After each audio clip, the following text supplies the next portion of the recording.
estaremos falando sobre metadados de preservação digital.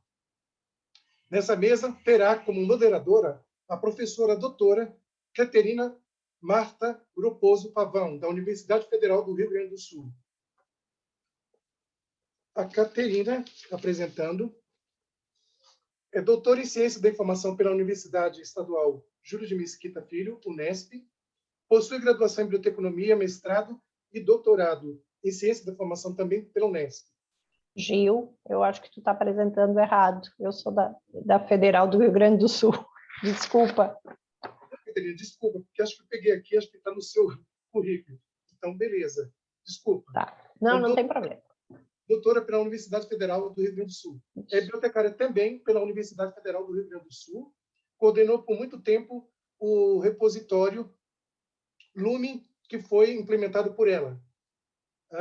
É pesquisadora do Grupo de Pesquisa Estudos Práticos sobre Preservação Digital da Rede Cariniana, que contribui juntamente com outro grupo de pesquisa na Federal do Rio Grande do Sul sobre arquivamento web, e também dentro do nosso grupo da Dríade. Atualmente é professora, doutora do Departamento de Biblioteconomia e Ciência da Informação, a FABICO, da Universidade Federal do Rio Grande do Sul. Of the Federal University of Rio Grande do Sul. Caterina, the floor is yours. Seu áudio está fechado, Caterina. O áudio.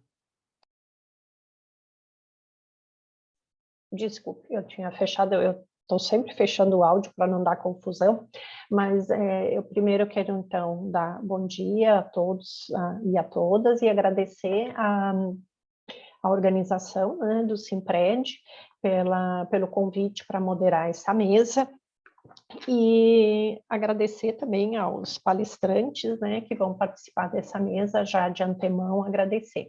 Tá? Eu queria só ressaltar mais uma vez o que o Gildenir acabou de falar, de que vocês mandem as perguntas diretamente para mim, porque fica bem mais fácil de eu controlar no meu chat privado do que no chat geral. Tá?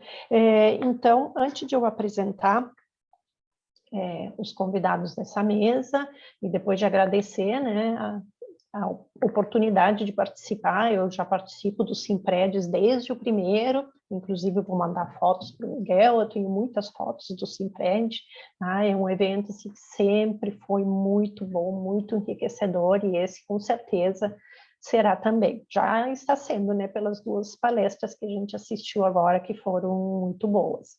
Tá? Eu só vou assim, fazer um contexto geral do que vai ser essa mesa, para vocês já começarem até a pensar nas perguntas que vão fazer para os palestrantes.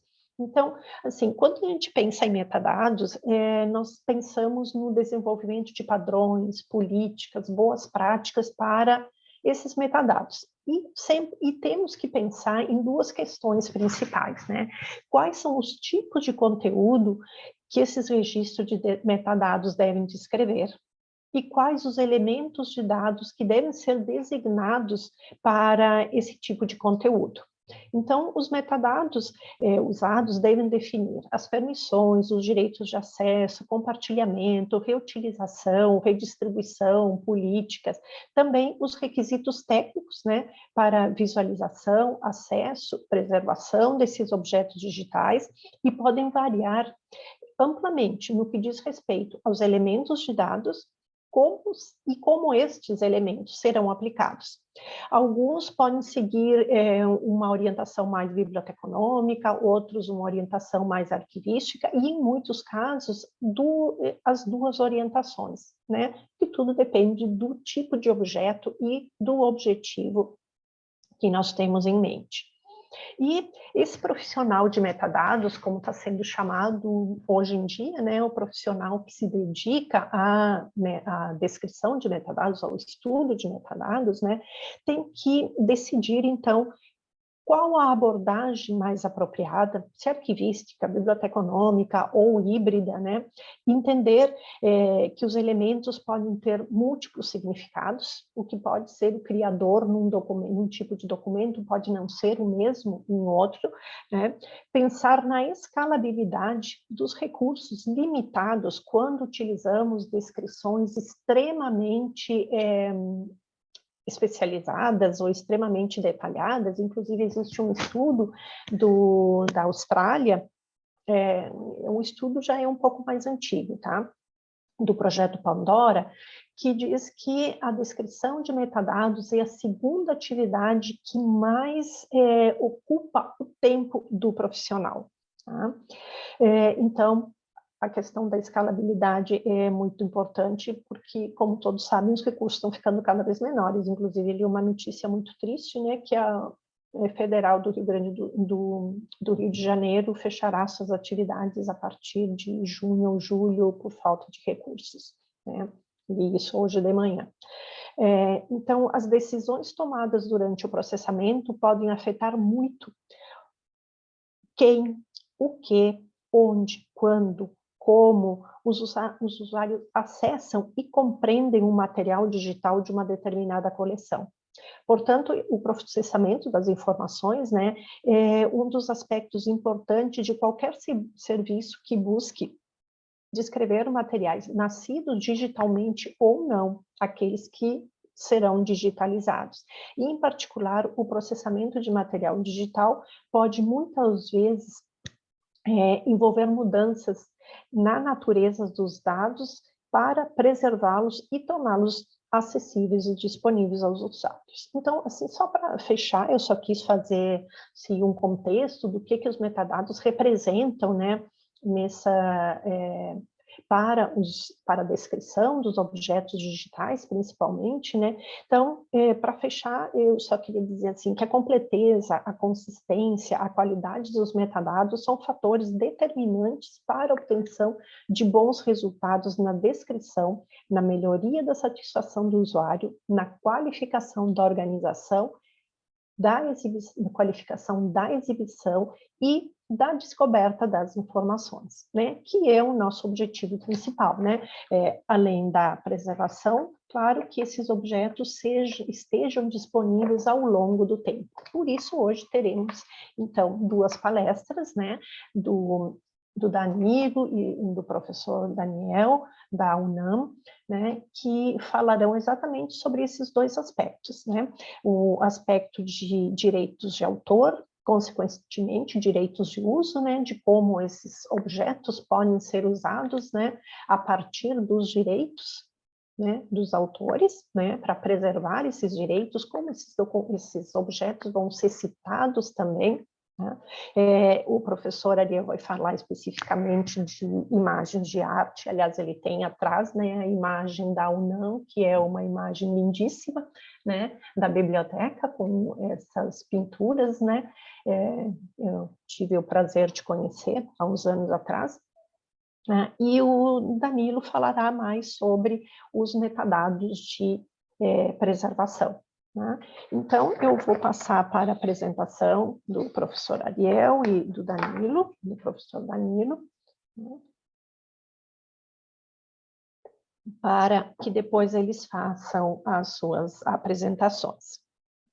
Então, professor Ariel Alejandro Rodrigues Garcia, doutor pelo Instituto de Investigações Bibliotecológicas e de la Informação da Universidade Nacional Autónoma de México, pesquisador do Instituto de Investigações Bibliotecológicas e de la Informação, IIBI, Instituto de Investigações Bibliotecológicas de la Investigação da Universidade Nacional Autónoma de México, especialista em organização de informação e conhecimento, padronização de normas, atualmente é presidente do Colégio Nacional de Bibliotecários. Depois desculpem que não sei, me atrapalha um pouco se eu vou falar em espanhol ou português. Então, o Danilo Formenton é bacharel em Biblioteconomia e Ciência da Informação pela Universidade Federal de São Carlos, tem mestrado em Ciência, Tecnologia e Sociedade também pela Federal de São Carlos, e doutor em Ciência e Tecnologia e Sociedade também pela UFSCar, e até fevereiro de 2019 atuou como bibliotecário responsável pelo acervo patrimonial da Uniesp, Faculdade de Taquaritinga, campus Taquaritinga, desculpe. Tem experiência na área de ciência, tecnologia e sociedade e ciência da informação, com ênfase em técnicas de recuperação da informação e preservação. Tá. Agora, então, depois que eu contextualizei e apresentei os dois palestrantes, eu passo a palavra para o professor Ariel, tá, que tem uns 20 minutos, depois o Danilo, mais 20 minutos, e depois passamos para as perguntas. As perguntas, então, serão no final. Então, professor Ariel, pode começar e pode compartilhar a sua apresentação. Obrigada pela atención. Muchas gracias, Caterina. Buenos días a todos. Espero que se escuche bien. Sí, profesor. Está muy bien. Agradecer a los miembros del comité organizador de la red por esta invitación. Y bueno, no haremos uso de mucho tiempo porque es reducido y lo que uno quisiera presentarles es muy extenso.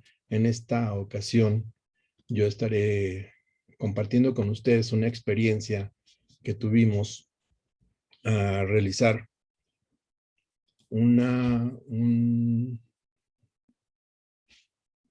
ya estamos.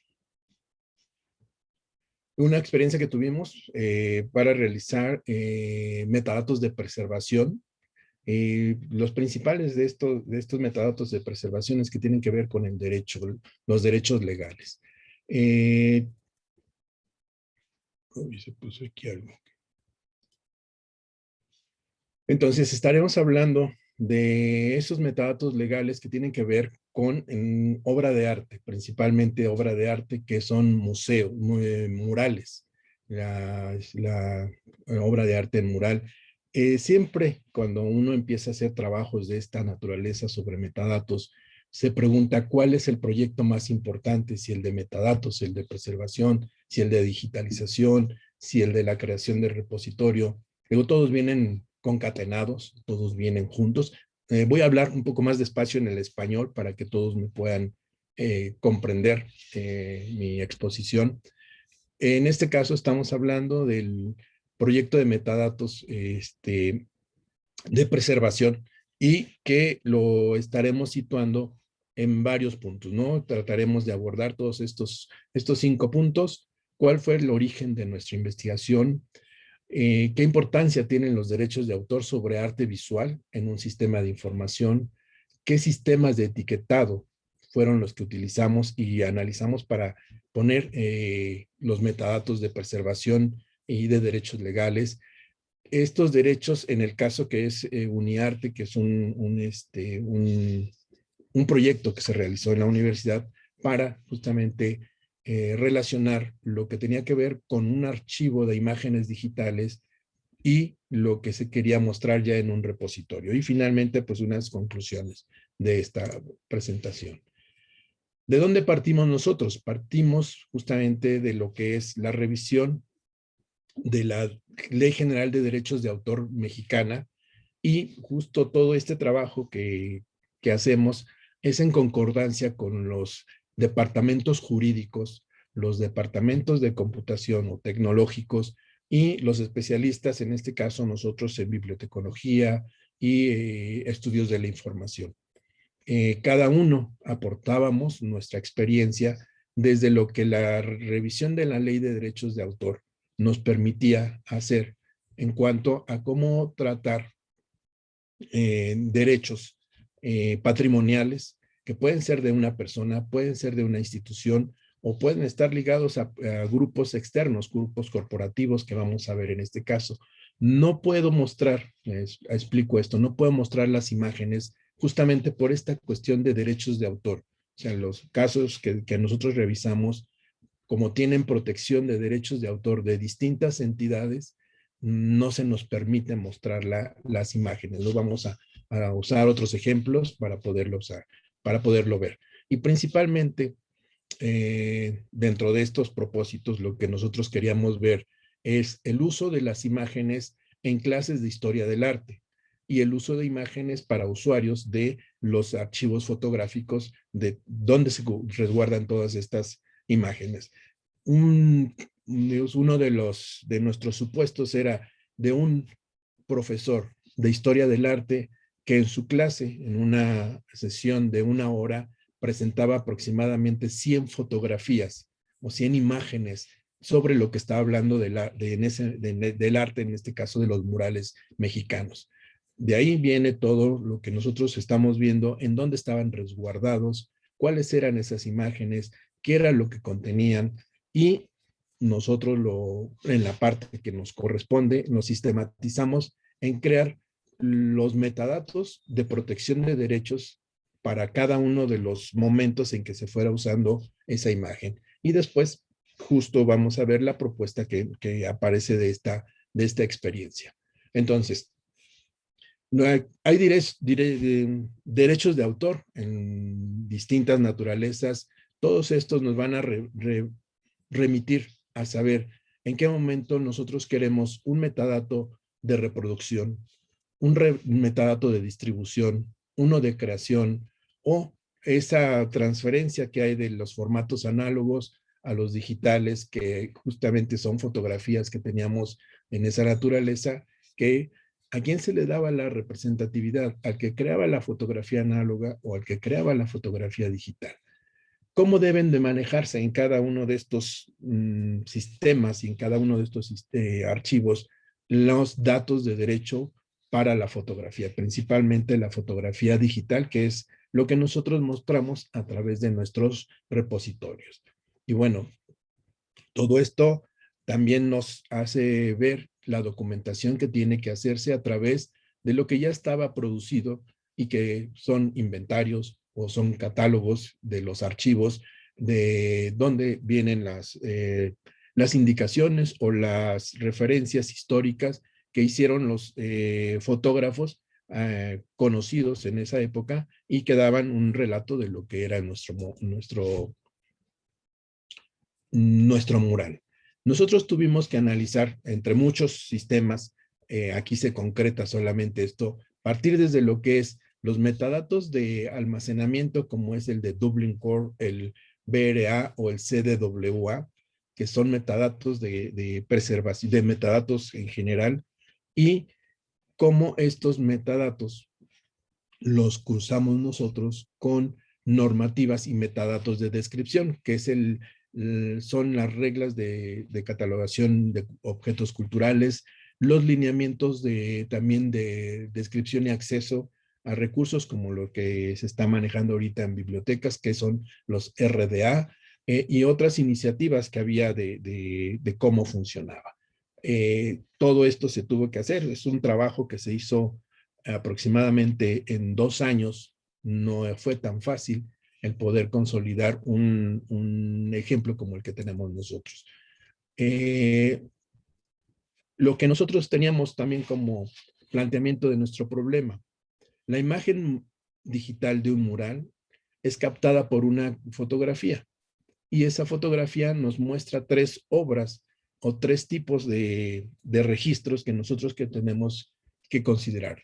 El objeto que estamos representando, que sería nuestro mural; el otro, que sería el edificio donde está mostrado este mural; y la otra, que viene siendo la fotografía análoga que hizo un artista fotográfico, o la fotografía digital, que fue la reproducción después a convertirse ya de una manera más accesible a los usuarios.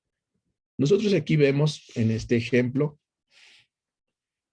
como en muchas partes, el muralismo, bueno, aquí en México el periodo muralista fue entre la década de los 30 a los 60, donde se vertieron muchas expresiones de los grandes muralistas mexicanos, Diego Rivera, Juan Clemente Orozco y otros más. Entonces aquí vemos como les decía, son imágenes, estas no son las reales que nosotros usamos, sino que son tomadas para poder ejemplificar lo que teníamos.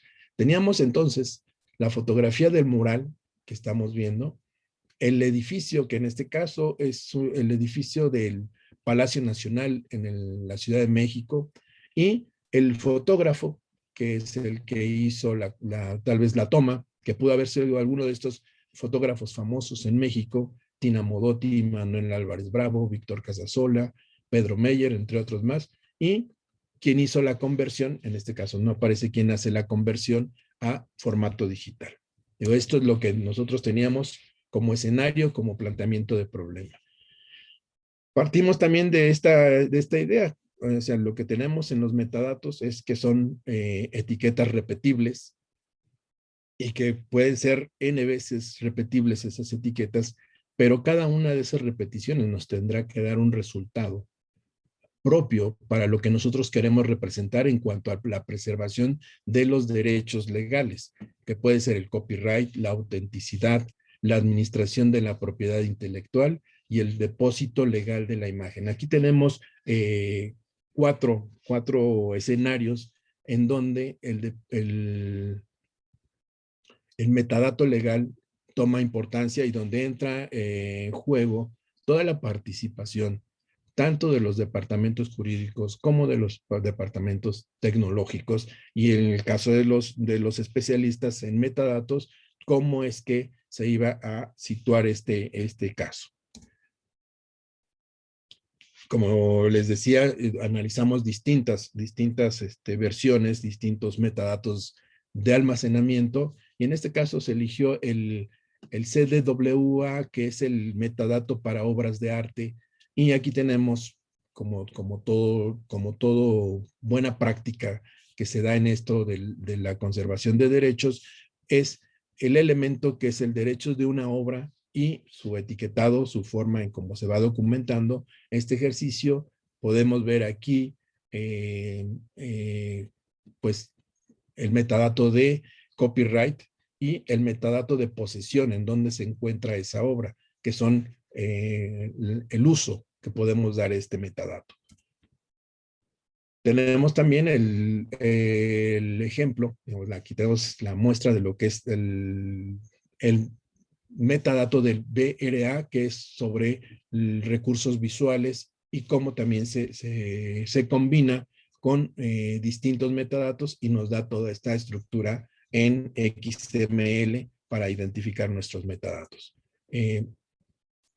En este caso, los derechos de autor que nosotros teníamos nos los va a ir dando esta ubicación. Usamos como almacenamiento los metadatos de los recursos visuales, el de obra de arte, que es para un archivo fotográfico, en este caso nosotros hicimos la prueba, el metadato que pues nos va dando la indicación que puede ser el derecho de autor para una persona, para varias personas, para corporativos, para instituciones. Entonces tuvimos que analizar junto con los departamentos jurídicos el uso de nuestro ejemplo y saber cómo se iba a documentar cada una de estas características del metadato en particular. Y pues surgieron justamente aquí en los casos que nosotros analizamos, estaban involucradas compañías comerciales refresqueras mundialmente conocidas y que tienen derechos de autor sobre los murales, así como estaban las instituciones donde están los murales también como poseedoras, y aparte los familiares de los artistas, y había una conjunción ahí de derechos y que teníamos que analizar de qué manera nos podrían dar la respuesta a lo que nosotros queríamos. Y pues nosotros optamos por seguir subir nuestro metadato a través de esta aplicación que es del Open Source Web Accessible System, o el sistema web accesible de fuente abierta, para que nosotros pudiéramos probar nuestro metadato. Y a través de lo que ya nos decía el doctor Juan José hace un momento, usando METS, uno de los metadatos que tiene la Biblioteca del Congreso de Estados Unidos. Y al final, pues nos queda los sistemas de etiquetado y los elementos de derechos de autor. Y aquí es en donde ya entramos a ver que en el caso que estamos analizando, solamente en el caso de derechos de autor, nosotros tenemos 8 elementos en donde tendríamos que considerar en cuál de ellos, y que digo, cada caso, en este caso, en esta situación, es obra de arte mural, nos va a ir dando la posibilidad de considerar qué metadatos de estos 8, que son solamente de preservación de derechos legales, nosotros podemos utilizar en nuestros casos, que puede ser la declaración de derechos, los derechos del autor, la disponibilidad, la publicación, si tenemos una marca de agua, el titular de derechos, el titular de derechos corporativos y los eventos de los derechos. Entonces, todo esto, como vemos, solamente son 8 tipos de derechos legales. Nosotros entonces utilizamos que para este caso nos fuimos a la Universidad de Rutgers y seguir su ejemplo y tomamos justamente 3 niveles de metadatos que tenemos. El primer nivel nos habla de 3 elementos, el segundo de 7 elementos y el tercero de 14 elementos. Todos ellos relacionados solamente con lo que es el derecho de titular de derecho que es persona o el titular de derecho que es un corporativo y el evento, ¿no? Y vemos que nos surge de nuestro metadato descriptivo 24 etiquetas que solamente se refieren a derechos legales. Y aquí vamos a ver los casos, ¿no? En el primer nivel tenemos los metadatos que son de identificación de quién posee la imagen digital. En este caso, la institución que lo tiene, un teléfono de contacto, un teléfono fijo o un correo electrónico. El segundo nivel nos dice que son 7 elementos en donde se incorpora quién posee la información, que en este caso es el archivo fotográfico, la noticia del copyright, de cuando se tiene todo esto, la noticia de la colección en donde se encuentra almacenada la fotografía, que es una fotografía análoga, y el permiso o la solicitud. Hay alguien que está hablando por ahí. Permiso o solicitud de licencia para el uso de la imagen. Y el siguiente nivel, que es el tercero, nos habla ya de las 14 elementos en donde ya tenemos incorporado algo más, que es el permiso o la solicitud de licencia, un texto libre en donde nosotros podemos incorporar información más, el número que tiene asignado, el ID asignado a la fotografía, los derechos de patrimonio, en este caso de la Universidad Nacional, y nos faltarían nosotros que son de las empresas y de las empresas refresqueras y del otro que son de la familia del autor y quién es el que hace la transferencia, en este caso ya de la migración de la fotografía análoga a la fotografía digital, quién es el que hace la digitalización y la fotografía dentro de la colección. Esto, digo, nos llevó mucho,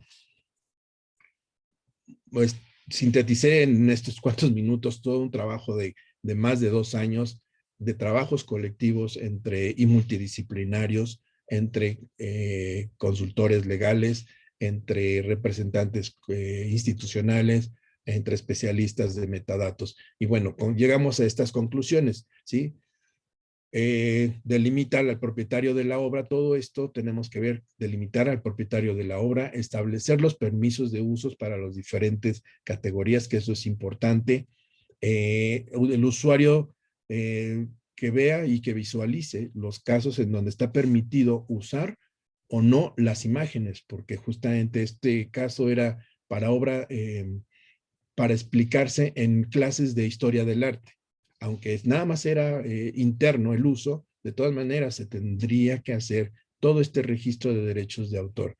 Y se compartir, ¿no? De qué manera, como se han puesto en los comentarios, cuál es la interoperabilidad que hay con otros sistemas y cómo nosotros podemos hacer que nuestras colecciones se migren a otros lados y se compartan. Pero dentro de eso va conectado nuestras metadatos de derechos de autor, ¿sí? Todo este trabajo queda resumido y esa es la bibliografía. Este es en este artículo que está dentro de una obra que se llama Repensando el derecho de autor y los derechos de copia en la era digital. Está puesta en la presentación. Como les digo, voy a dejar de compartir. Está puesta esta experiencia. Es muy corto el tiempo. Sabemos de la importancia que tiene todo hablar en caso de lo que son los metadatos de preservación y en este caso los de derecho, que son muy delicados, pero que son valiosísimos cuando nosotros tenemos colecciones personales, institucionales, que van a ser puestas a la vista pública. Agradezco su atención, espero que me hayan comprendido, que la presentación haya sido clara y bueno, esperamos sus comentarios y retroalimentación. Gracias, Caterina, por el tiempo que me cedieron para esta presentación. Profesor Ariel, yo le agradezco mucho por su presentación, fue muy sintético en el horario previsto, claro que fue poco tiempo para explicar todo lo que hicieron en esos 2 años y realmente fue un trabajo muy minucioso, ¿no? Y que puede servir de ejemplo para muchas instituciones, por ejemplo, donde yo trabajo, tenemos también muchas obras de arte y no están tratadas exactamente por los problemas que tenemos que resolver, que aplicar principalmente los derechos de autor, que son creo que la descripción, claro, es muy importante, pero los derechos de autor son extremadamente importantes para obras de artes. Muchas gracias e esperamos as perguntas. Agora eu passo a palavra para o Danilo, então, por favor, Danilo, se tu podes também compartilhar a tua apresentação. Sim, te ouvimos bem. Obrigada. Perfeito. Vou iniciar o compartilhamento.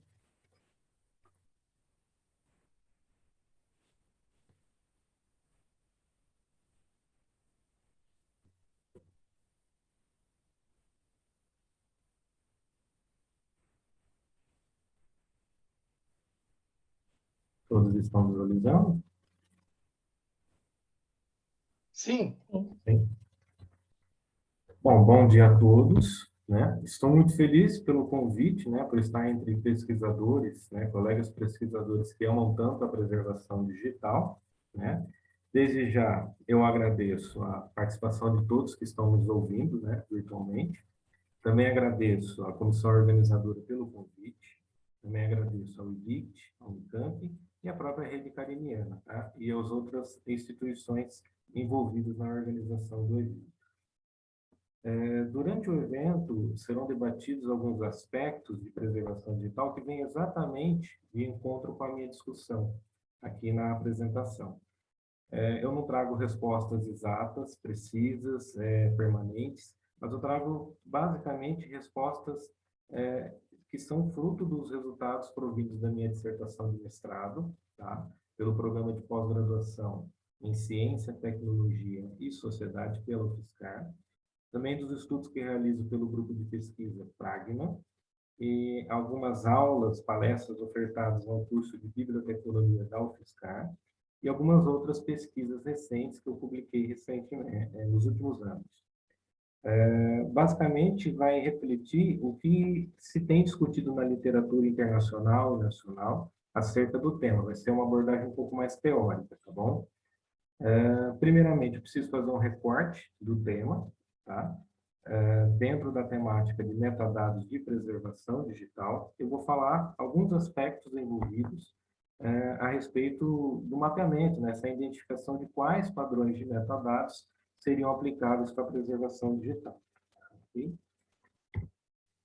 Bom, antes de começar a falar de metadados, de preservação, eu acredito que todos devem entender um pouco o contexto que envolveu a própria criação da preservação digital, o desenvolvimento da preservação digital e depois os metadados. Como todos sabem, nos últimos anos, principalmente no século XXI, temos uma rápida produção, disseminação e consumo de recursos informacionais. Isso foi impulsionado pelas TICs, pela própria web e pela internet. A informação é um bem patrimonial, isso é um fato, basicamente imprescindível para o desenvolvimento das nações, dos países, das sociedades atuais. Ao mesmo tempo, a internet e as tecnologias de informação e comunicação nos trouxeram vantagens de navegação, o imediato acesso à informação, só que essa mesma informação também é dinâmica, ela se altera com facilidade, ela está em ambiente Danilo, só pode falar um pouquinho mais alto? Tem um pessoal que está com alguma dificuldade. Tá? Mais alto? Ou mais próximo do microfone. Isso, obrigada. Acho que agora facilita. E a própria dinâmica da internet, né, que impõe alterações na informação. E, de certa forma, nos faz repensar como garantir a autenticidade, a integridade dessas informações, como preservá-las ao longo prazo. Né? E aí eu venho com duas perguntas, né? Como a gente vai garantir esse acesso futuro da sociedade, das informações que estão sendo produzidas quase que exclusivamente no ambiente digital, ou também no ambiente eletrônico, na web. Né? Como haverá uma memória disso tudo que é publicado. Como as instituições de memória, no caso os arquivos, bibliotecas, museus e as próprias universidades, vão preservar suas coleções, né, para continuar, de fato, exercer a sua função como curadora do patrimônio literário, técnico, científico e cultural. A maioria das definições de preservação partem que a preservação digital é um processo de gestão. Então, a gente tem que ter em mente que a preservação digital ela é um processo de gestão que foca basicamente em preservar o acesso ao conteúdo digital, o acesso a longo prazo. Esse conteúdo tem que ser utilizável, ele tem que ter características de autenticidade, fidedignidade e integridade. Tá? Geralmente, a gente trata a preservação digital como aquilo que nós utilizamos métodos para preservar objetos digitais, arquivos eletrônicos, que são basicamente tipos de arquivos em ambiente digital, formado por conjunto de cadeias de bytes, né, aquela unidade mínima de binária, né, aquela sequência de zeros e uns, acerca dos conteúdos informacionais, acerca de metadados e também identificadores. A preservação digital tem alguns princípios que se baseiam no tão conhecido modelo de referência. On the OINS model that we have heard about in the previous presentations. So we have some principles, some requirements. In this case is to keep a policy of preservation when we define methods, objectives, outlining what's going to be preserved, what's not, ensuring the reliability, authenticity. A confiança de que aquilo que ele está acessando é o que se busca, a manutenção da sua identificação permanente, a sua localização ao longo do tempo, seu layout, funcionalidades, manter o contexto, que é basicamente o que eu preciso para poder acessar esse documento, qual é o hardware, qual é o software que eu utilizo para poder acessar esse documento. Manter a proveniência, qual que é a origem, cadeia legal, cadeia de custódia, o histórico de alterações que ele passou desde a sua criação, né? E manter a recuperação. Eu vi nas palestras anteriores, né? É basicamente implantar uma política de backup, né? Uma cópia de segurança, né? Em ambientes físicos diferentes, porque os objetos são armazenados em sistemas de informação digital, mas eles têm basicamente uma parte que é física, então tem que ser separado, ter menos riscos e assim por diante. Dentro da preservação digital, a gente tem dois tipos de estratégias. Na literatura, basicamente, comenta que existem as estratégias estruturais, que são as estratégias mais no sentido de preparar o terreno para implantar a preservação digital, e as estratégias operacionais, que são as estratégias de fato. Dentro das estratégias estruturais, nós temos uma, que é metadados para a preservação digital. Então, além da preservação digital se constituir um processo de gestão, dentro da preservação digital, metadados para preservação digital é uma estratégia dela. Então, nós podemos ter essa noção de que se trata de uma estratégia de fato, né? A adoção de metadados para preservação digital. O que seria metadados? Né? A ISO, no caso, né? A NISO, né? No caso, ela adota que metadados, basicamente, seria informação do qual a gente pode tirar algum conhecimento. A gente tem um pouco de conhecimento de que metadados está em repositório, está em catálogos de bibliotecas, e, na realidade, o metadado está em qualquer lugar, né? Desde que num registro dentro de um mercado, na hora que a gente tira uma foto, geram-se metadados técnicos dessa foto, qual foi o modelo de câmera que foi usado, e assim por diante. Então, seria também, os metadados, eles representam, no caso da definição de áudios, que eu gosto bastante, seriam os atributos para representar uma entidade, um objeto do mundo real. Pode ser uma imagem, pode ser uma obra de arte, né? E assim por diante. Os metadados, a existência deles dá através de algumas estruturas formais de descrição, que a gente chama de padrões de metadados. Esses padrões têm conjunto de elementos que a gente chama de esquemas de metadados. O esquema de metadados, ele é uma entidade no todo, né? Essa entidade no todo, ela contém desde componentes semânticos e conteúdos, que a gente chama de conjunto de elementos de metadados, e também tem a codificação dos metadados com uma sintaxe, uma linguagem de marcação, no caso XML, SGML. Esse esquema tem 3 componentes básicos: estrutura, semântica e conteúdo. Essa é uma parte um pouco mais técnica, tá? A estrutura é um modelo de dados, a arquitetura utilizada para poder organizar os metadados, né? A semântica seria os nomes, significados dos elementos, seus refinamentos, e o conteúdo seriam as instruções de como e quais valores devem ser atribuídos aos elementos. Eu posso dizer, então, que o esquema de metadados de um padrão de metadados, basicamente, ele carrega com si outros esquemas, que a gente chama de esquemas de codificação. São os padrões de conteúdo, os padrões de valor, no caso, a ACR2, o RPA, as normas arquivísticas de descrição, e assim por diante, tá? Dessa forma, a gente pode resumir que metadados ele é regido por uma tipologia de padrões de dados. Nós temos os padrões de estrutura de dados, que seriam um conjunto de elementos, containers, que constituem um registro, um objeto informacional. Nós temos os formatos MARC, o Dublin Core, o BigFrame e assim por diante, tá? Os padrões de valor, como eu falei, são os vocabulários controlados, tesauros, listas controladas, né? Nós temos aí o cabeçalho de assunto da Library of Congress e assim por diante.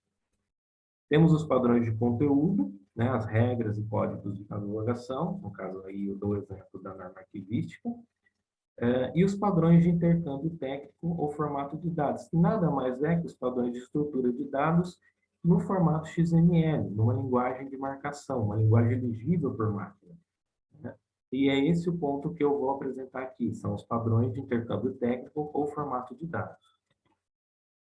Como classes, né, já foi discutido em algumas palestras anteriores, né, como classes, categorias dos metadados, nós temos alguns, né, falado aí na literatura. Metadados descritivos é o que é o mais conhecido dos metadados estruturais, metadados administrativos e as próprias linguagens de marcação, que também é conhecida na literatura como um tipo de metadados. Lembre-se que eu falei anteriormente na apresentação, preservação digital é um processo de gestão, e assim, metadados de preservação é considerado na literatura como metadados administrativos. Ele basicamente tem como uso a interoperabilidade, a gerência de objetos digitais, né? E basicamente a sua preservação. Peço desculpas que eu estou com uma obra do lado da minha residência e de vez em quando faz um barulho, tá? Como funções primárias dos metadados dentro de sistemas, eu chamo a atenção a algumas, né? São funções mais básicas dos metadados. Seria a criação, né? A multiversão, reutilização e recontextualização de objetos, né? Porque os objetos eles entram no sistema, criados digitalmente, né? Ou convertidos por digitalização. A gente tem múltiplas versões, né? O mesmo objeto pode ter uma versão para preservação, pode ter uma versão para pesquisa, né? Os metadados também são inseridos desde o criador, como o próprio equipamento que você utilizou para digitalizar e assim por diante. Outra função seria a organização e a descrição de objetos, sejam eles originais ou os objetos associados a esses originais. Tem a promoção da interoperabilidade, tá? A identificação única, a localização e a validação de objetos, né? E os metadados reunidos, eles podem atuar como conjunto de dados de identificação para fins de validação posteriormente, tá? Os próprios esquemas, como vimos na apresentação do Ariel, por exemplo, a gente tem alguns elementos número padrão que permite identificar ele ao longo do tempo, né? Que a gente pode colocar um identificador persistente, o DOI, por exemplo. Por fim, a busca, a descoberta e a recuperação, que lembra muito a função dos metadados descritivos, né? Basicamente, você vai ter que adotar metadados descritivos de qualidade para permitir que eles sejam recuperados ao longo do tempo. E, por fim, eu chamo a atenção com uma função básica apontada na literatura, que é o apoio ao uso, preservação e o arquivamento de objetos digitais. Então, eu chamo a atenção que preservação não é uma coisa específica, ela faz parte mesmo da função central dos metadados, no contexto geral. Algumas razões dos metadados serem importantes na preservação digital. Primeiramente, tomada de decisões acerca do objeto. Então, ali ele consegue documentar informações, por exemplo, do histórico das alterações feitas nele, o software que é necessário para renderizá-lo, reproduzi-lo, né? E assim por diante. As questões legais, conforme o Ariel abordou muito bem na sua apresentação, né? Seriam informações a respeito dos direitos, licenças, basicamente o que pode impedir o acesso ou não ao objeto, o que pode disponibilizar ele ou não no sistema ou em algum ambiente, o controle da versão do objeto, né? Basicamente, são as informações que vão elucidar as diferenças de versões, a gente tem versões diferentes do mesmo objeto. A persistência do objeto, né? Nem a questão da identificação persistente, mas assim, de ele permanecer ao longo do tempo, né? Informações de como ele foi criado, como ele foi mantido, quais foram os métodos que eu utilizei, né, para poder preservá-lo, de certa forma, para montar a sua cadeia, né, a sua cadeia de características, para, de certa forma, autenticá-lo posteriormente.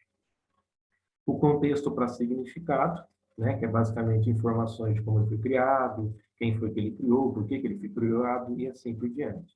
Usabilidade e utilidade é basicamente informações para interpretá-lo, para reproduzi-lo, né? Qual que é o software, qual que é o hardware e assim por diante. Algumas definições de metadados de preservação. Eu posso citar que metadados de preservação, na realidade, seria basicamente metadados que apoiam a preservação digital. Só que quando nós abordamos esse tipo de definição dentro da literatura, que é o que mais aparece, a gente não consegue delimitar o conceito de metadados de preservação, porque ele possui algumas funções que se estendem em outras classes de metadados, desde descrição, né, metadados descritivos, metadados técnicos, metadados administrativos, metadados de direitos, como vimos até na apresentação do Ariel.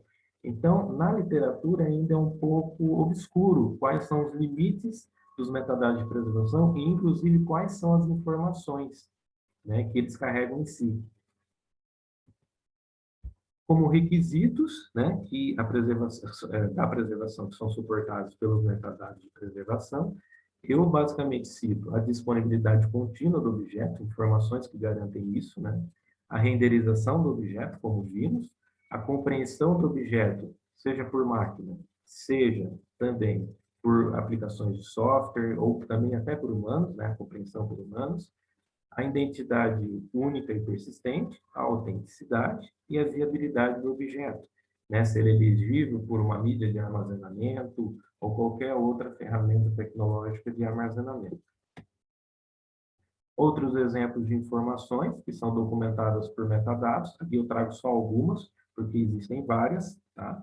Seriam as mudanças de cadeia de custódia e propriedade, né, as ações tomadas para preservar esse objeto ao longo do tempo, os inibidores de acesso, pode ser inibidor legal, pode ser do próprio doador do objeto, né, que limite o acesso aí por N questões, as permissões, direitos de propriedade intelectual, informações sobre agentes, ou seja, pessoas, organizações, software, hardware, com funções nos direitos, os ambientes computacionais de renderização, nas ações que afetam o objeto. E, por fim, eu cito também informações que documentem as propriedades significativas do objeto, que é um conceito quase muito pouco abordado na ciência da informação brasileira, né? E ele é importantíssimo dentro de metadados. E você destacar quais são as informações do objeto que serão, de fato, preservadas. Né? Essa definição é um conceito que precisa ser melhor discutido. Por fim, eu apresento, de forma não exaustiva, alguns padrões de metadados. Nós temos o Dublin Core, acredito que todos já conheçam, né? Basicamente publicado em 95, ele é mais para o domínio da web, né? Para fins de catalogação, descoberta de recursos nesse ambiente. É um vocabulário de 2 níveis, simples, qualificado, contém alguns qualificadores que refinam esses elementos, né? E nós temos também, dentro dos elementos do Dublin Core qualificado, basicamente alguns que são úteis dentro da preservação digital, que é o formato, identificador, direitos, detentor de direitos, proveniência e assim por diante. Por mais que o Dublin Core e outros padrões do domínio bibliográfico, domínio web, sejam mais destinados à etapa de acesso ao objeto digital, eles carregam em si alguns elementos que registram informações importantes a outros padrões de metadados específicos de preservação. Tá? O Dublin Core é um norteador de interoperabilidade, tem consenso internacional, ou seja, por várias organizações de todo o mundo, e atualmente, conforme a minha pesquisa também de doutorado, né, ele está exercendo um papel de liderança na criação de metadados por arquivamento da web. Isso se deve ao fato de que a maioria dos usuários do arquivo da internet, na Iniciativa Internacional de Preservação de toda a web, a maioria utiliza o Dublin Core. Tá? Está na versão 2012. Nós temos o padrão EAD, que é um padrão de domínio arquivístico, né? Um padrão de codificação não proprietário para instrumentos de pesquisa, né? Catálogos, registros e assim por diante. Ele é compatível com a norma descritiva arquivística, né? ISAD. Alguns outros elementos também são importantes para a preservação digital, por exemplo, descrição arquivística, histórico de custódia, que a gente consegue registrar a cadeia de custódia, as condições de acesso, né, informações que afetam o acesso ao objeto, e assim por diante. Está na versão EAD 3 2019. Outro padrão bibliográfico, que é um derivado do MARC 21, é o MOTS. Né? Ele é um esquema, assim como os outros, pode ser representado como um esquema XML, tá? Ele é de 2002, da Lab of Commons. Utilizado para aplicações aí, né, objetos de bibliotecas. Ele utiliza elementos textuais em vez de numéricos, né? Conforme o MARC a gente percebe, então ele facilita a compreensão. Só que ele é mais simples que o MARC, né? Ele seja uma descrição um pouco mais rica que o Dublin Core, também qualificado. Alguns elementos dele também são importantes para a preservação digital, no caso, informação de origem, item relacionado, condição de acesso e assim por diante. Tá? Atualmente na versão de 2018, versão 3.7. O MIX, no caso, é outro padrão, mais destinado para a imagem fixa, tá? Digital.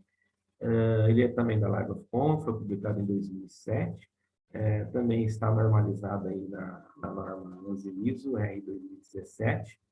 Alguns elementos do MIX também são importantes para a preservação, com o histórico de mudança, quais são as mudanças que foram feitas na imagem desde a sua criação, algumas informações de fixidade que garantem uma certa integridade, autenticidade. Está atualmente na versão 2.0 de 2008. Tá? O MIX é utilizado hoje no repositório de objetos digitais autênticos, que é o que chamamos de RODA, em Portugal, no projeto de Portugal. Tá? O VRA Core, que a gente viu na apresentação do Ariel, né, publicado em 96, também o esquema XML para registrar informações descritivas, né, de objetos de museu e reproduções, né, exclusivas deles e assim por diante. Ele se assemelha ao Dublin Core em termos de simplicidade, número de elementos, qualificadores, etc. Alguns elementos que eu separei também são importantes para a preservação digital, no caso, direitos acerca aí dos objetos que estão sendo descritos, fonte, né? As relações do objeto com outros objetos, contexto cultural, né? Data que foi criado, data que foi modificado, e assim por diante. Está na versão 4.0 de 2007 também. Por fim, caminhando aí para os dois últimos, nós temos o PREMS, que é um padrão de fato, né, de preservação digital. Ele, diferentemente dos outros padrões, ele não define elementos, ele define unidades semânticas. É uma diferença sutil, mas, por exemplo, a unidade semântica nada mais é que um pedaço de informação, né? São propriedades que simplesmente descrevem o objeto, descrevem o contexto do objeto, correto? Ele é um padrão estruturado através de um modelo de dados, né? Um dicionário de dados, no caso, né? Ele aplica o modelo de informação OIS, né? Ele é basicamente a prática do modelo OIS, mas ele não tem como alvo certos metadados descritivos e os metadados técnicos. Ele abre um leque para trabalhar com outros tipos de padrões. Então, nos metadados descritivos, nós podemos colocar o Dublin Core, o VRA Core, a gente pode colocar o MODS. E nos metadados técnicos, podemos colocar, sim, o mix, no caso, né? Todas as unidades semânticas são vitais para a preservação digital, isso é um fato. Então, elas se dividem em 4 tipos: objetos, eventos, agentes, que basicamente permeiam as informações que eu já passei na apresentação. Informações sobre o objeto, informações de eventos que afetam o objeto, os agentes que afetam esse objeto e os direitos relacionados. Tá? Tá na versão 3.0 de 2016. Por fim, nós temos o METS. Ele é basicamente também um documento XML. Danilo, se tu puder Sim, ir concluindo a tua apresentação, por favor. E, basicamente, ele codifica metadados descritivos, administrativos, obras pessoais e baseados em imagens. Basicamente, o METS seria um esquema central que agrega todos os outros padrões que eu apresentei aqui. Por fim, com as conclusões, eu posso citar, conforme eu falei, da definição do conceito de metadados. Basicamente, os requisitos de preservação, eles refletem as funções dos metadados de preservação, tá? Basicamente, e a gente, às vezes, tem uma visão muito bonita dos metadados, mas dentro da preservação digital, nós não discutimos o que pode afetar a qualidade do metadados, né? E aí eu trago um conceito dentro dos estudos de ciência, tecnologia e sociedade, a minha área do doutorado, né? Que os metadados também podem ser uma fonte basicamente, de atrito entre cientistas e autores, né? Inibindo o compartilhamento e o reuso de dados, né? Que basicamente indica que os processos de metadados, que são os e-mails, as anotações, que são menos estruturados, eles devem complementar os padrões de metadados, né? Os produtos de metadados. Dos padrões analisados, há uma prevalência do XML, né? A maioria dos padrões são mantidos pela Library of Congress, tá? E os vocabulários controlados também exercem uma função aí importante de padronização para fins de interoperabilidade. Quanto ao tema de pesquisa, finalizando, basicamente a gente percebe que o tema ainda é carente de estudos, há muito que se pesquisar dentro da área, aqui na ciência da informação brasileira. E, por fim, eu cito uma frase aqui que destaca a importância dos metadados, né, de preservação, que a garantia da preservação a longo prazo só será possível com a adoção efetiva de padrões e esquemas de metadados, pois são eles que determinarão a descrição, a representação, a consistência e a persistência do objeto no ambiente informacional, além de definir a interoperabilidade entre sistemas. Essas são as referências, correto? E meu muito obrigado por ter assistido. Obrigada, Danilo. Obrigado pela apresentação. Ai, desculpe. Danilo, fecha a sua apresentação.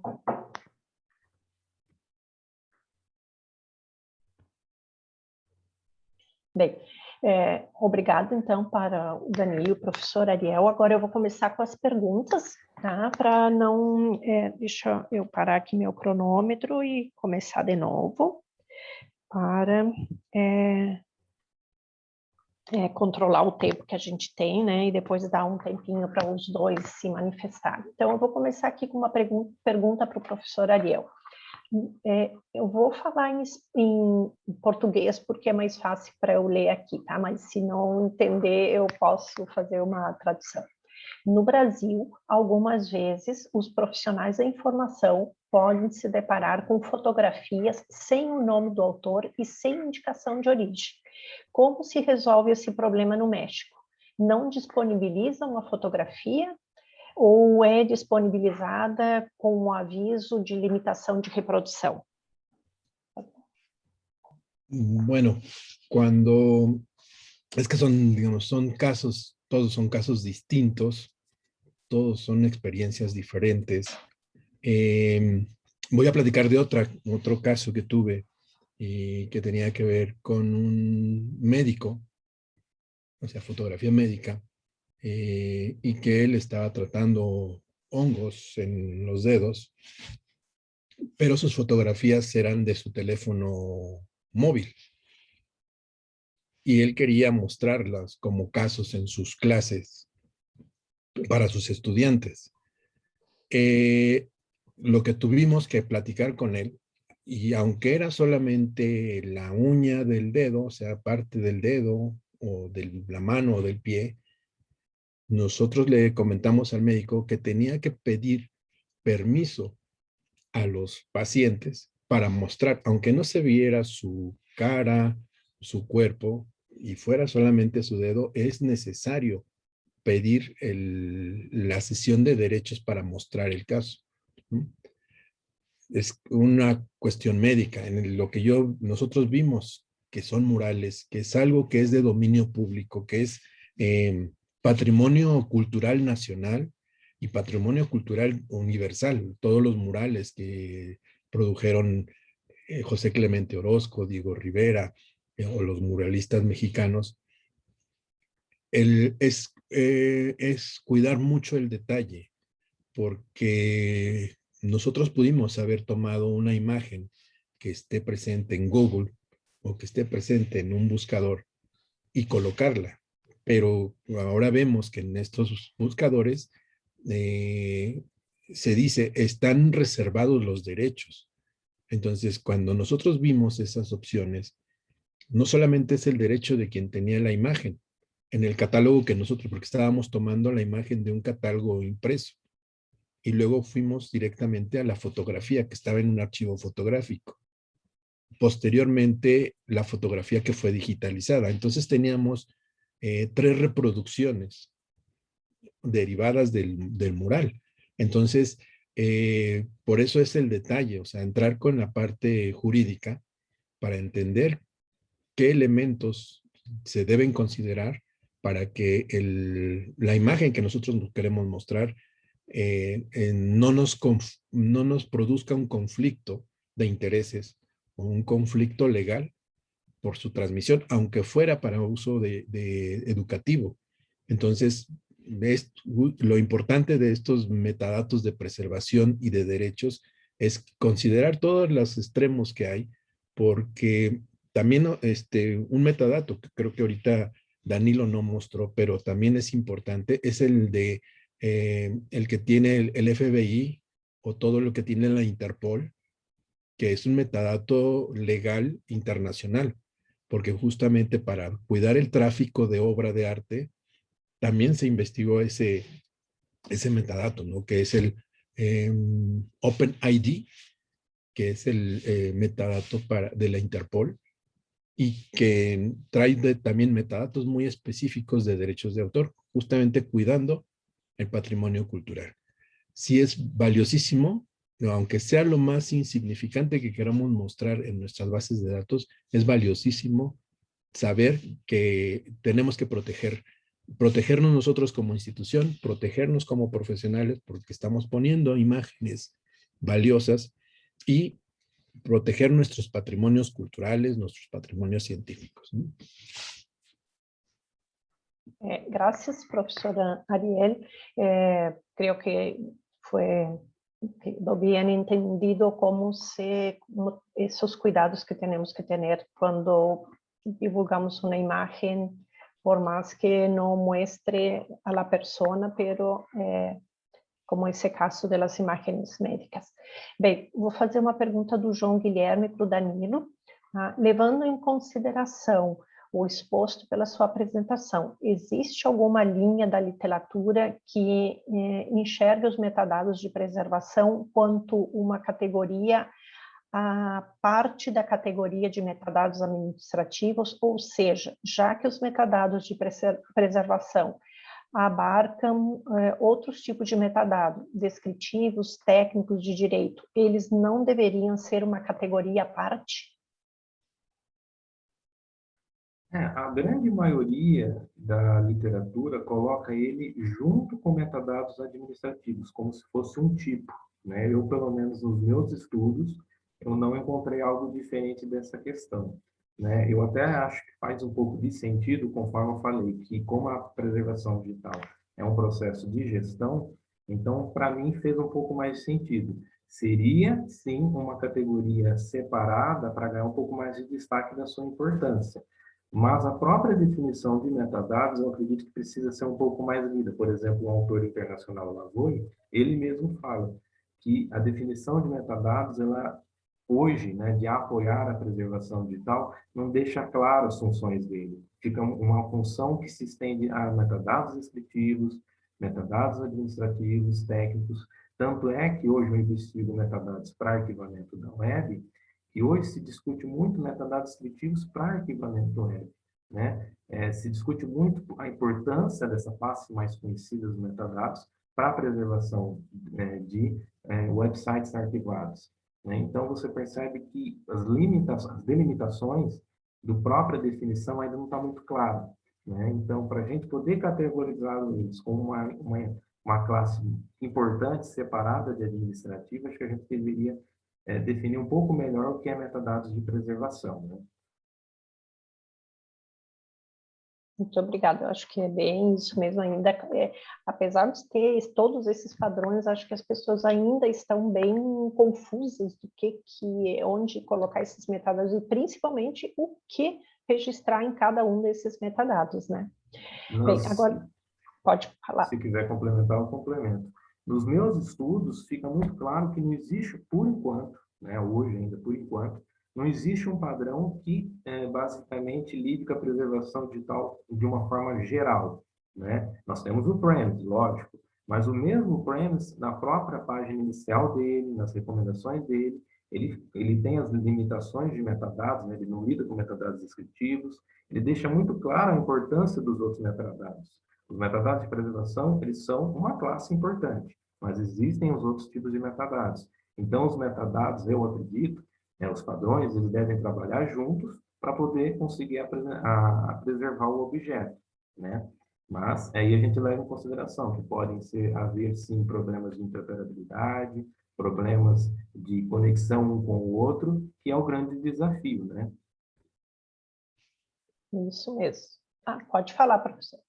Sí, un complemento a este comentario, o sea, principalmente el metadato de preservación tiene que ser identificado como elemento aparte de los descriptivos o de los técnicos, pero está toda esta modalidad ahora, como ya nace, todo lo que nace digital, viene la parte complementaria o la parte que se está dando, que son los metadatos embebidos, y justo los sistemas fotográficos de las marcas comerciales que utilizamos de nuestras cámaras ya traen esos metadatos de derecho embebidos dentro incrustados, ¿no? Dentro del archivo, y los mismos sistemas y software que nosotros utilizamos recuperan esos metadatos embebidos, y viene el metadato de derechos, de protección de derechos, y uno como fotógrafo o el que hace todo este trabajo de fotografía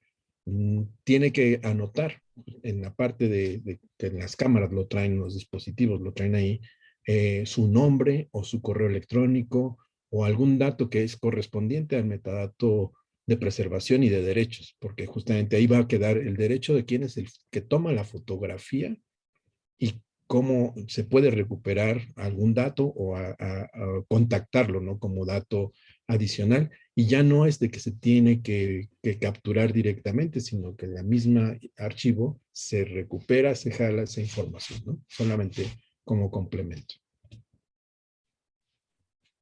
Gracias por complementar a resposta, que quedou muito claro. Bem, agora tem uma pergunta do Pedro Rolim, que é para os dois, tá? Eu gostaria de saber como se lida com as questões autorais nos casos em que, antecedendo a preservação da obra, é necessário lidar com os direitos autorais no que diz respeito à emulação de software ou sistemas operacionais, principalmente quando este processo é feito de forma paralela, podendo levantar questionamentos sobre os direitos das plataformas que sustentam os dados a serem apresentados. Quem quiser pode começar. Quer falar, professor? Professor Ariel.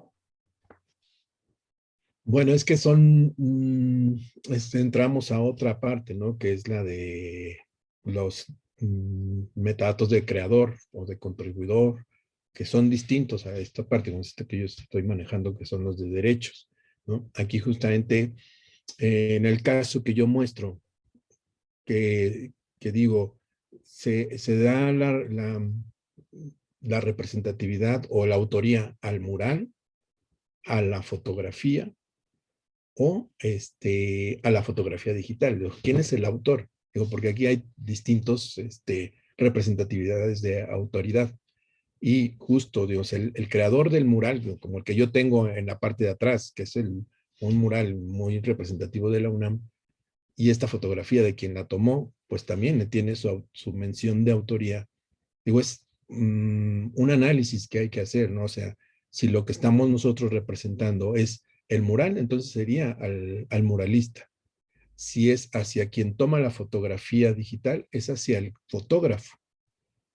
Por eso es complicado en este caso si nosotros en nuestros objetos de arte, lo que estamos representando es el objeto en sí, el edificio en donde está, en este caso para nosotros en la universidad, es un edificio de patrimonio cultural universal, que es la Biblioteca Central de la ciudad universitaria. Es un creador, es el arquitecto, no es el muralista. Entonces aquí viene toda esa conjugación de si es al mural, es al muralista, si es hacia la arquitectura del edificio, es hacia el arquitecto, si es el fotógrafo, sería hacia el fotógrafo. Entonces tenemos una autoría múltiple, pero va a depender de lo que nosotros estamos considerando como el objeto principal de nuestra descripción. Complementando e concordando, né, com o Ariel, eu acredito que direitos de propriedade intelectual é um dos desafios mais assim difíceis dentro da preservação digital, né? Eu acredito que o registro dos direitos autorais é inevitável, tem que ser feito o registro e respeitado conforme as leis na determinada país, na determinada nação. No Brasil, eu acredito que a legislação não mudou muito, né? Do que eu lembro que eu estudei um pouco, que dava certas limitações às instituições para preservar, né, e disponibilizar os conteúdos. No Reino Unido, se eu não me engano, as instituições elas têm esse direito de, por exemplo, coletar websites, disponibilizá-los em bibliotecas, apesar de algumas limitações, que é a disponibilização física, né, em salas de leitura, por exemplo. Mas eu acredito sim que deva ser, é um fato, tem que ser registrado, e principalmente respeitado conforme a legislação, né? Porque não é só direitos autorais do autor, mas também as permissões, né? Quando a gente lida com websites, a coleta de websites e para fim de arquivamento, ali tem dados pessoais, informações pessoais que às vezes o autor, o dono do site, ou as pessoas que têm documentos dentro de um website, que não vão permitir que isso seja disponibilizado. E aí o que eu sempre indago nos meus últimos estudos, se a preservação digital tem como foco garantir o acesso a longo prazo de informações, e hoje, quando a gente coleta um website para fins de arquivamento, a LibraFont faz de forma brilhante isso, e a gente disponibiliza apenas em salas físicas esse acesso, talvez a gente está indo pela contramão da preservação digital. Então, eu acredito que a preservação digital ela tem que se formar, tem que se tornar mais forte, tem que ser discutida, tem que ser integrada no aspecto legal dos países, para basicamente garantir que as instituições exerçam a sua função de curadoras, né? Basicamente seria isso. Ok, obrigada. Eu vou dar uma olhadinha aqui, ver se ainda temos tempo para mais duas. Pode falar. Sí.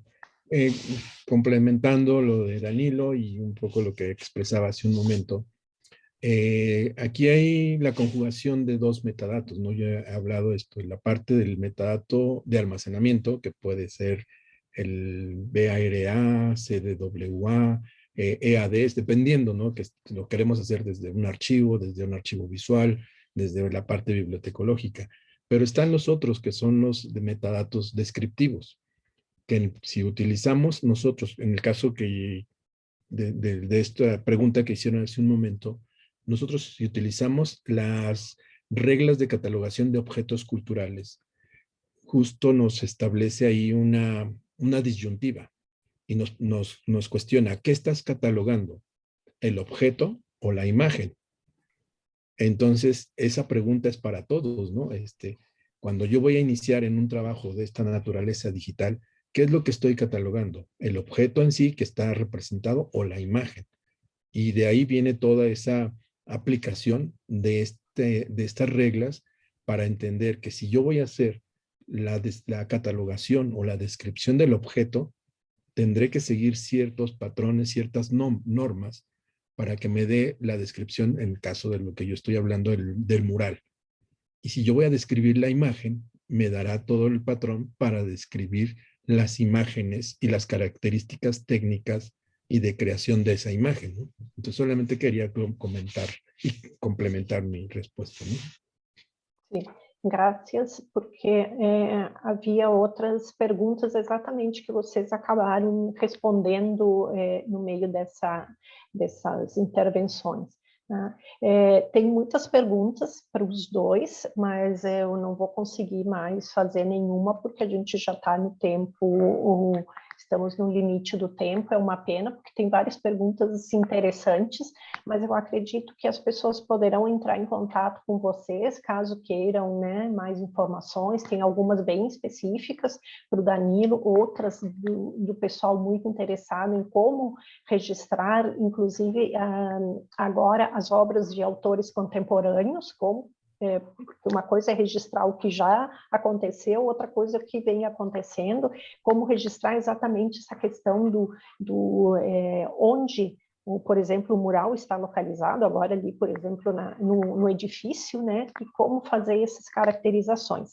Bem, eu deixo, assim, uns minutinhos para vocês colocarem, assim, alguma informação ou ressaltarem algum aspecto que ficou faltando, que vocês acharem importante, para aí a gente se encaminhar para a conclusão da mesa, então.